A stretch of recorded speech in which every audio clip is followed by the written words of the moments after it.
भाई तुम लोगों का इस्लाम दुपट्टे से क्यों शुरू होता है, दुपट्टे में क्यों खत्म हो जाता है? मेरा जिस्म मेरी मर्जी का नारा भी यहाँ पर लगाया गया है, आप एग्री करते हैं? बिल्कुल एग्री करती हूँ। मेरा जिस्म मेरी मर्जी नहीं तो फिर किसकी मर्जी? ये मेरा जिस्म है और इसमें सिर्फ मेरा हक है, तो मेरा जिस्म मेरी मर्जी। मुझे बस इतना बता दीजिए ना, कुरान में कितनी दफा हिजाब का जिक्र आया है मेरे प्यारे मुसलमान? मेरी सब मेरी मर्जी, फिर अल्लाह ताला आखिरत में हिसाब लेने वाला है, फिर सारी उसी की मर्जी चल रही है। मैं बताती हूँ कहाँ लिखा है। अल्लाह ताला कुरान पाक में इरशाद फरमाते हैं, और कह दो ईमान वाली औरतों से। यहाँ पर ईमान वाली औरतों की बात हो रही है, बेहया और बेगैरत औरतों की बात नहीं हो रही है, ठीक है। कह दो ईमान वाली औरतों से कि वो अपनी नजरों को नीचे रखे, सिर्फ मर्दों पर ही नहीं औरतों पर भी नजरों को झुकाने का हुक्म आ गया है, ठीक है।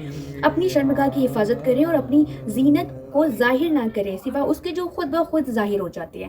अब जैसे कि खुद ब खुद जाहिर हो जाती है, जैसे कि आंखें, हम उतना पर्दा नहीं कर सकते, हम वो तो बहुत ज़्यादा नेक और पाकज़ात औरतें थी नबी पाक के टाइम पर उस वक्त में, तो उन जैसे तो हम उनके पाँव की धूल भी नहीं है, ठीक है। मोमिन औरतें वही हैं जो पर्दा करती हैं, जो पर्दा नहीं कर रही, अल्लाह उनको हिदायत दे और वो सीधे रास्ते पर आए। लेकिन ये स्लोगन रट लेना कि मेरी जिस्म मेरा मर्जी, ये वो, क्या स्मार्ट लग रहे हो? हम तो जाहिल ही समझ रहे होते हैं। हम अगर चीख चीख कर बोलें, आपको बताएं बार बार, तो आप हमें बेवकूफ़ समझ रहे हैं। सीरियसली बेवकूफ़ आप हैं। आप पढ़िए कुरान को अपनी लैंग्वेज में, जिस लैंग्वेज में भी आपको समझ आती ना, आप पढ़िए और फिर जाकर उस पर अमल करिए। हिदायत ऐसी चीज़ है जो वो बगैर मांगे नहीं देते अल्लाह ताला, ठीक है। तो मांगो, हर चीज़ मांग रहे हो, लग्जरी लाइफ मांग रहे हो, कार्स मांग रहे हो, घर मांग रहे हो, अच्छा अपना पार्टनर मांग रहे हो, लेकिन हिदायत नहीं मांग रहे। कुरान पाक में हमें चीज़ें बताई हैं, अमल करने के लिए कहा है, तो हम कर नहीं सकते लेकिन कोशिश कर सकते हैं। कोशिश करते हैं तो हमें वो चीज़ ज़रूर हासिल होती है, ठीक है।